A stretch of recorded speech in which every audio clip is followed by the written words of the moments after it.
This video is part of a larger project that's a current work in progress, and this section is simply the most fleshed out part that I have.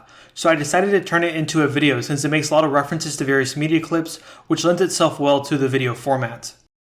The title of the project is tentatively called An Ontology for the 21st Century, which has the grand scope of tracing the essence of the 19th century, which I define as from 1789 to 1914, the so-called long 19th century of dynamism, progress, and where one could hold with good faith the successes of capitalism in the Enlightenment project.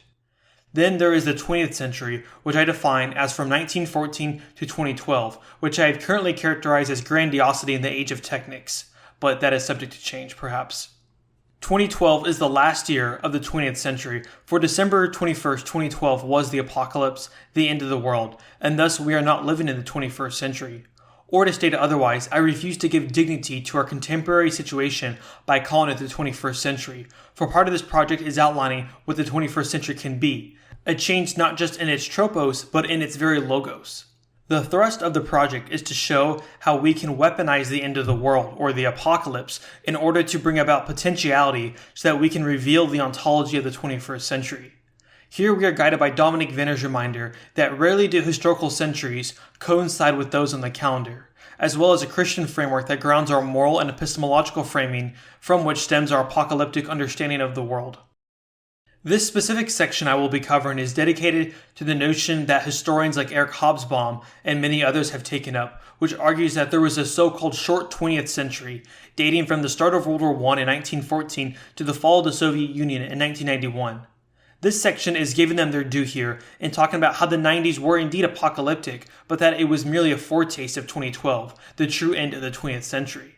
I'm not going to make the argument here right now, but I will later argue that the reason 1999 or 2000 didn't turn out to be the definite year of the end was because 9/11 forestalled the apocalypse. And it allowed for the 20th century to carry on for another 11 years before we met the actual apocalypse in 2012, where we subsequently entered into an intermediary zone between the 20th and, hopefully, the 21st century. However, as I hope to show, 1999 is filled with more apocalyptic tones than 1991. While 1991, at least from the American perspective, was much more optimistic, we see in 1999 very pessimistic tones, as well as, of course, apocalyptic tones, the most egregious example of this being the Y2K bug, a technical and secular apocalyptic millennialism which, depending on who you read at the time, entailed massive civilization collapse due to technological failure having to do with the way that electronics store data on time and dates. Let's see, we got your Y2K beef tenderloin. There's also dry goods and canned fruit, batteries, generators, and medicine.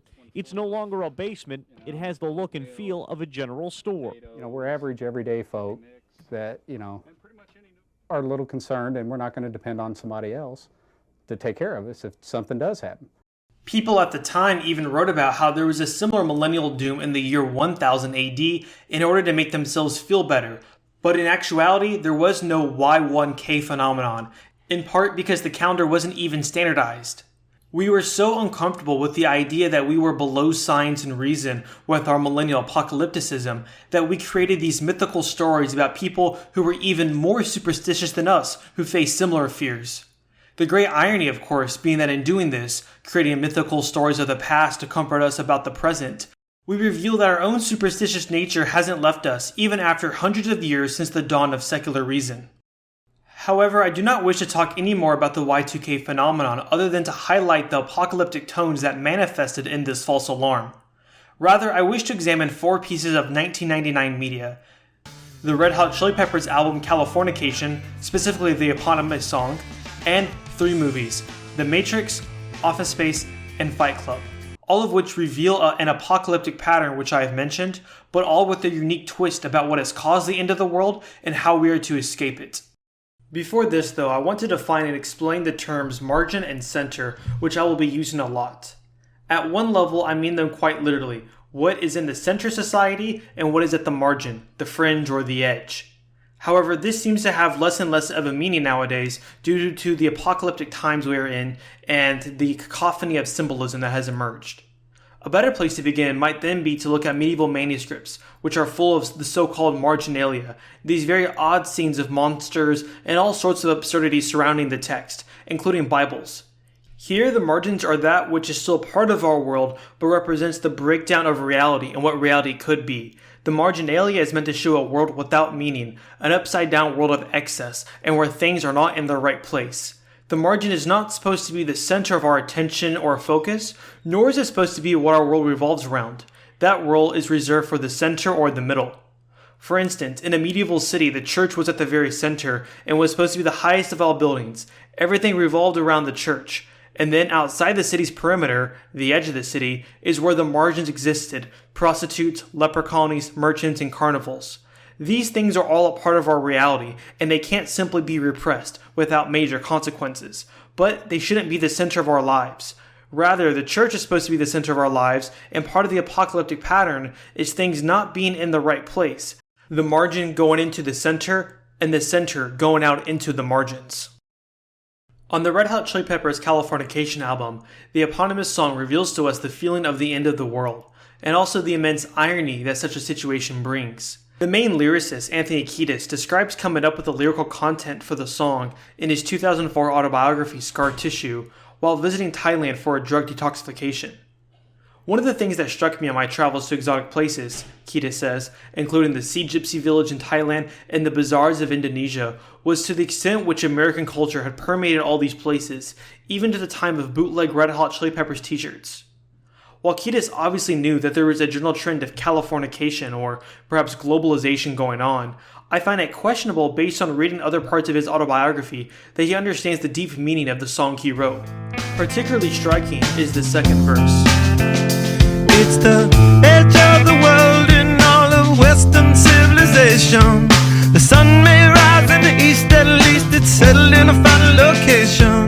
It's understood that Hollywood sells Californication.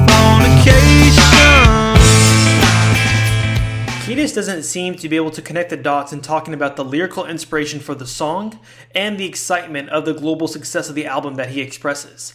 The irony is totally lost on him when, in his book, he finishes describing the lyrical inspiration for the song. He then mentions how MTV tapped them, the Red Hot Chili Peppers, to play their album live in Russia. And he writes, as part of Russia's Glasnost awakening, they'd embraced MTV, and we were tapped to inaugurate MTV's Russia's debut with a huge free concert in Red Square.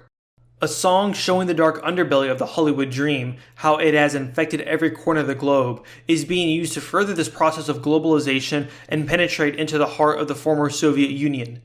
The edge of the world, as the song reminds us, is no longer confined to the margins. It has exported itself all over the globe. The margin has overtaken the center, and thus has brought the end of the world to all with it. But what Californication and blasting it in post-Soviet Russia to inaugurate MTV Russia shows is simply how hard it is to fight against this process. There is seemingly no use in fighting, so perhaps it's not so ironic that Californication became the hit it became and helped further this very process of Californication. We can contrast this with Tool's more reactionary take of California and its culture through their song Anima from 1996, which has the lead singer and lyricist Maynard James Keenan belching.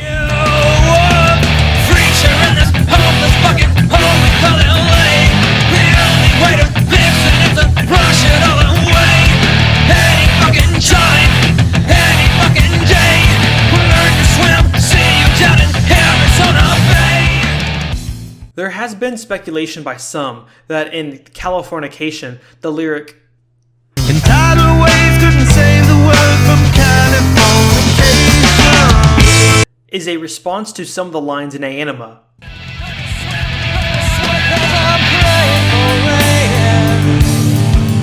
I'm praying for tidal waves. I wanna see the ground give way. I wanna watch it all go down. Whether or not it's a direct response to Tool, it is a response to this reactionary attitude that appears in songs like Anima, that scream for the destruction of the semiotic export factory of the world. But unable to actually do anything about this Californication, Maynard retreated from LA to an Arizona vineyard to make wine. not all unlike German philosopher Martin Heidegger retreating to the Black Forest in Germany to roleplay as a peasant to hide from the nihilism of the West that he so meticulously described. While this is a satisfactory cope for many to simply hide, as the Eagles tell us about Hotel California, You can check out anytime you like, but you can never leave. perhaps this is the sort of Faustian destiny of the West, and that Oswald Spengler was right when he wrote, "We are born into this time and must bravely follow the path to the destined end." Or we may simply be the driver in that Cake song, The Distance. The arena is empty, except for one man still driving and striving as fast as he can. The man who's Going the distance. and is bound to end life in a tragic accident that's both beautiful and full of that unique type of excess that only the West is able to produce after having achieved feats no man before has achieved. It's true. I was nobody. That don't matter either, you know? Because I was thinking, it really don't matter if I lose this fight. It really don't matter if this guy opens my head either. Because all I want to do is go the distance. This apocalyptic theme shows up in all three of the movies as well that we will analyze from 1999, each providing their own different diagnosis of the cause of the apocalypse and their own unique solutions. In Fight Club, life is shown to be meaningless and dull, with nothing to inspire for in life, except for a boring corporate job to help us buy more commodities. Yes, I'd like to order the Erica Picari dust ruffles. If I saw something clever, like a little coffee table in the shape of a yin-yang, I had to have it. In Office Space, the exoteric apocalyptic tones are more pronounced. I sit in a cubicle, and I update bank software for the 2000 switch. What's that? Well, see, they wrote all this bank software, and to save space, they used 2 digits for the date instead of 4, so like 98 instead of 1998. So I go through these thousands of lines of code, and in The Matrix, the world of 1999 is a simulation humans are given, while in the real world, they are in these pods being harvested for their energy by the machines which have taken over. The Matrix of 1999 is described by one of the machine's programs as the peak of human civilization. Which is why the Matrix was redesigned to this, the peak of your civilization. For humans stuck in the Matrix will soon develop AI, which will turn the Earth into a machine civilization. Those in the real world who are not being harvested are living in a dystopian world where the sky has been blacked out, and the last of humanity lives in the city of Zion, deep underground, in fear of the machines on the surface seeking to eliminate them. The humans in the real world are full of messianic hope, as they believe in the prophecy of the One, who will be saved from the Matrix and then rescue humanity from machine oppression, which is why the Zionites engage in missions to rescue people from the Matrix and to bring them into the real world, hoping one of them will be the One.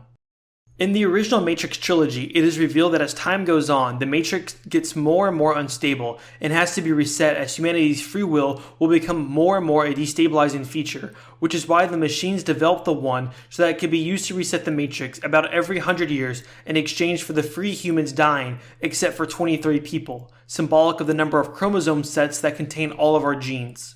In this way, the Matrix has chaos encoded into it so that it can, ironically, bring about more stability than if it was not in it in the first place. For the machines, the 20th century, as defined by the calendar, is considered to be the best world, which allows for humanity to willingly want to live in the Matrix as opposed to taking the red pill, where they will live a life of struggle and hardship in Zion. It's also a good year since it allows for all of this while not allowing technology to advance too far along in the Matrix where AI will be invented by those inside the Matrix. So the machines have set it up so that humanity never advances into the 21st century.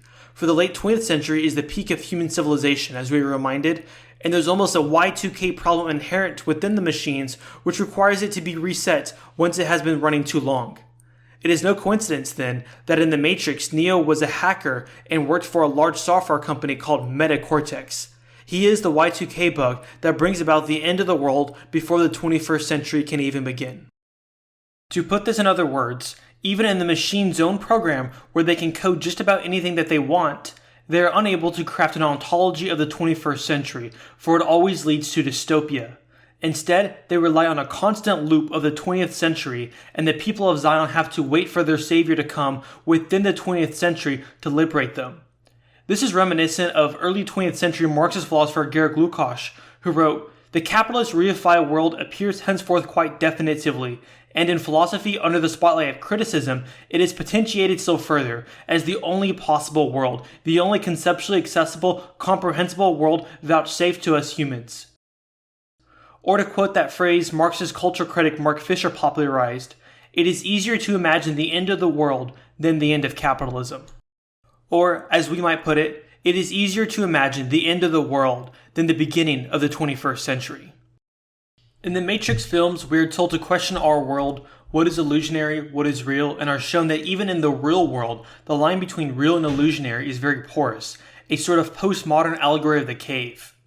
While there is very explicitly messianic symbolism with the One, who is prophesied to bring humanity liberation from the machines, there is still a very humanist and leftist bent to it. Neo has to be found and convinced that he's the One by the Zionites, who await him with open arms, compared to the Christian narrative, which has the exact opposite problem of the Messiah coming knowing full well of what he is to do and who he is, but being rejected by the people who refuse to believe him. The humans have to go down into the Platonic cave and bring up the Messiah into the scorched sky of the real world, instead of the light of the Messiah radiating to all but being accepted by so few. It is also important to point out the casting decisions the movie makes.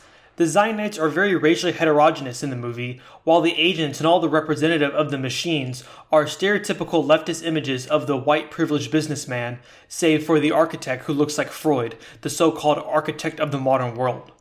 Aside from Neo, who is portrayed by a racially mixed actor but is rather white passing, the one white male on the Nebuchadnezzar ship, which is the main setting we get to see of the real world in the first movie, ends up betraying them. So it's no surprise that Cornel West, or Counselor West, is one of the leaders of Zion, and that one of the directors, both of whom came out as trans after the original trilogy released, said that the series is a transgender allegory.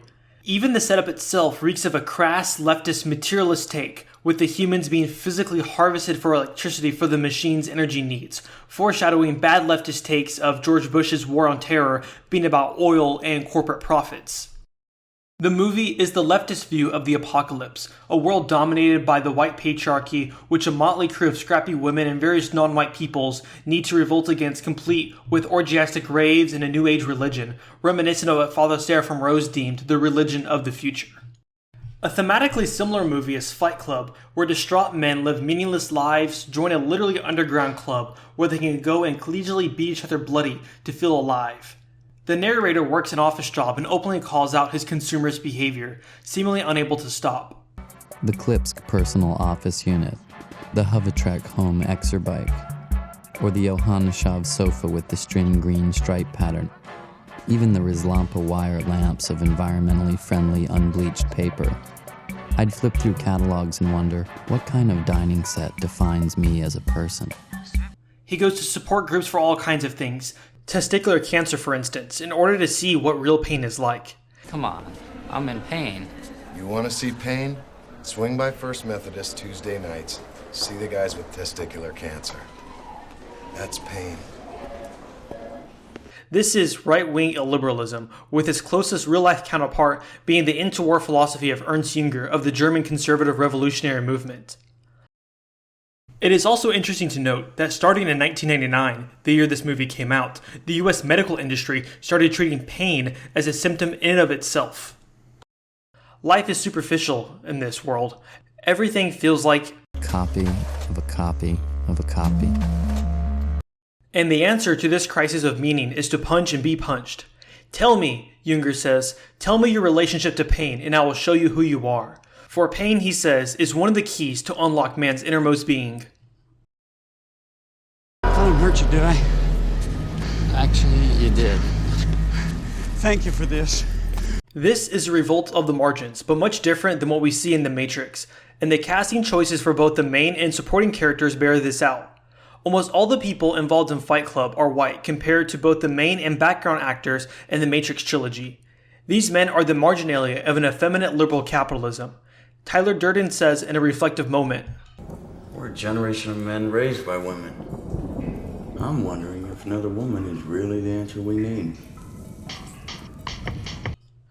Fight Club condemns society for its emasculating nature and its purposelessness. The liberal view, where society is dominated by the suit and tie sporting white patriarchy, where people exist in overly defined roles, simply does not exist. We're the middle children of history, man. No purpose or place. We have no Great War, no Great Depression.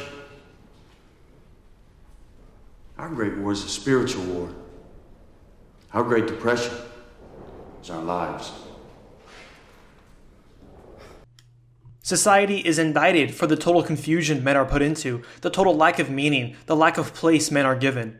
The movie lambasts the lack of roles, compared to the Matrix emphasis on the rigidity of society. For instance, listen to how Neo's boss lectures him for being late to work. You have a problem with authority, Mr. Anderson. You believe that you are special, that somehow the rules do not apply to you. Obviously, you are mistaken. This company is one of the top software companies in the world because every single employee understands that they are part of a whole. Thus, if an employee has a problem, the company has a problem. While the Matrix oppresses you through removing your individuality and through giving you a rigidly defined place in society, one of the Space Monkeys, the Fight Club members who take on the additional step of committing themselves to Tyler Durden's project, Like a monkey ready to be shot into space. Space monkey. drones on a megaphone to his fellow Space Monkeys. You are not special. You are not a beautiful or unique snowflake. You are the same decaying organic matter as everything else.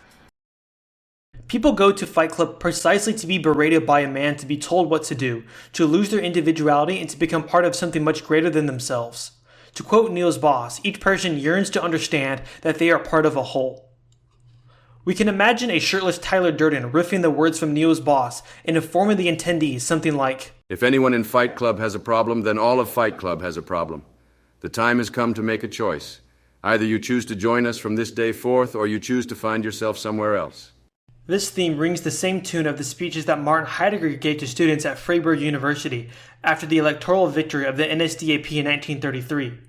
Doctrines and ideas shall no longer govern your existence. The Führer himself, and only he, is your law. Learn to know ever more deeply within you. From now on, every matter demands determination, and every action demands responsibility. From the 10,000-foot view, the Matrix is a critique of too much hierarchy and collectivism, where humans lack autonomy. And Fight Club, on the other hand, criticizes too little hierarchy and too much individuality, and attempts to unmask the dark side of liberal freedom, and what happens when you have freedom but no purpose, existence with no essence. Fight Club asks a similar question that the Iranian sociologist Ali Shariati asked of Sartrean existentialism. Now that I am free, what am I to do?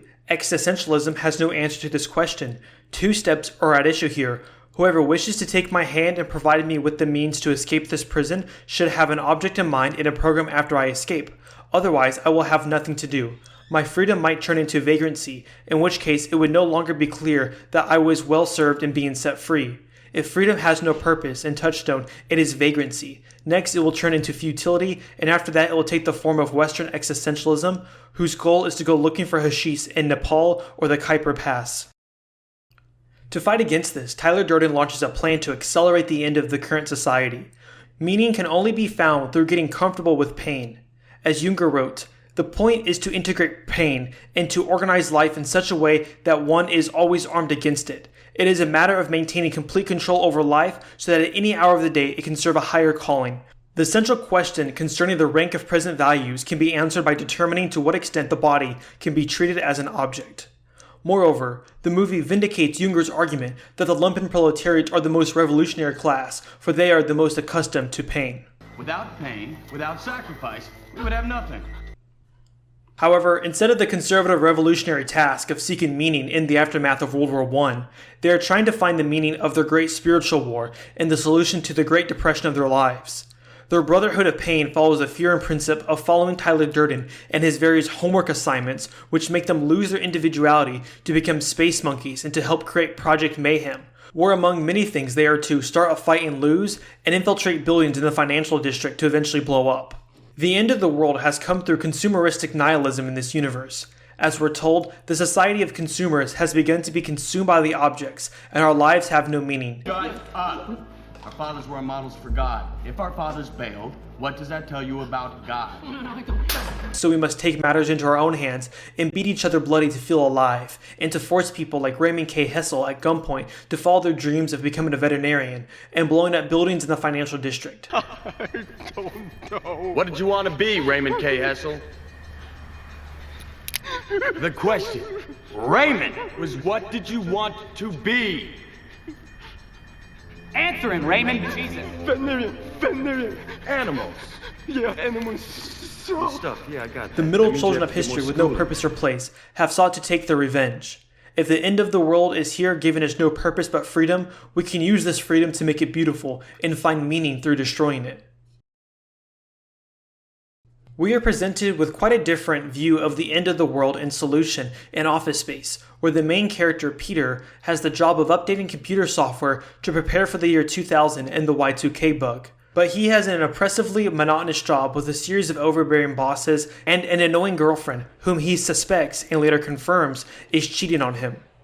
Peter finds temporary liberation in embracing the absurdities of modern living by underdressing to work, letting the new office consultants know how he really feels about his job, ironically leading to a promotion, and taking off work to go fishing and talk to the girl he likes. He then, with the help of 2 laid-off coworkers, puts a computer bug in the company's software, which is supposed to slowly send money to a bank account, but ends up stealing hundreds of thousands of dollars overnight. Another character is Milton, a middle-aged, mumbling office worker with some sort of mental impairment, whose entire job is dedicated to collation. Milton is abused by his bosses and always gets the short end of the stick due to no fault of his own most of the time, with Peter being the only person nice to him. After being moved to the basement, where he is condescendingly told to do pest control work and not having received his paycheck, he mumbles, and then proceeds to burn the building down the next morning. At the end, Peter is shown happy, having joined a construction crew that's clearing the debris from the office fire that Milton started. To subversively use neo-reactionary lingo that was popular a few years ago on the internet, the middle, Peter, and the low, Milton, team up against the high, their bosses, in what may be called the conservative revolutionary theory of revolution, particularly the thought of German sociologist Hans Freyer and his revolution from the right. This theory of revolution is different from the Marxist theory of revolution of a vanguard party leading their proletariats to revolution, the neoliberal fantasy of revolution, which is the fringe versus the center, and obviously the neo-reactionary theory of high and low against the middle. In Office Space, we see the revenge of the margins with Milton being pushed to the fringe, quite literally so, by having his cubicle moved into the basement. But it is the fringe we see defined in Fight Club, not in The Matrix. By this, I mean a fringe of largely otherwise normal white men who have been pushed to the fringe by a heterogeneous center of misfits who ironically bind themselves together in that they are different. A good example of this phenomenon is the Hunger Games, where the main capital is full of strange people who in earlier times would have been outside the walls in leper colonies, brothels, circuses, and the margins of medieval manuscripts. However, these people occupy the center of society in the capital, and the outlying districts of normal people exist on the fringe.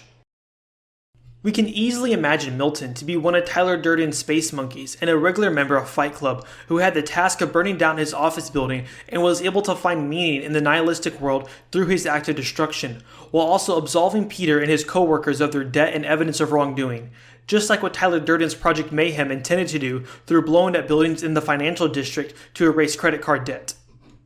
This ruinous act allows Peter to get a fulfilling job working construction, where he is seen cleaning up the debris of the burned down building, reverberating the Red Hot Chili Peppers' Californication lyric.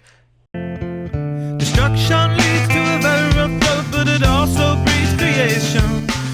Even if Milton and his fellow space monkeys don't get a satisfying ending to their lives, they can be used to open up potentiality for people like Raymond K. Hessel and Peter to live meaningful lives, where future leaders like them can create a society where Milton and his fellow middle children of history are also able to have a respected place in society, even if it is on the fringe that contributes to the whole, like those gargoyles on the western facades of Gothic cathedrals, and the monsters at the edge of the world, or the absurd creatures in the margins of a medieval manuscript.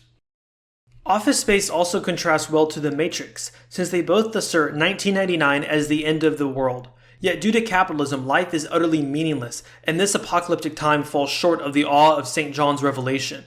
Capitalism has made everything dull, even the end of the world, it seems. Of course, though, Office Space takes a much more right-wing and illiberal view than the left liberalism of The Matrix.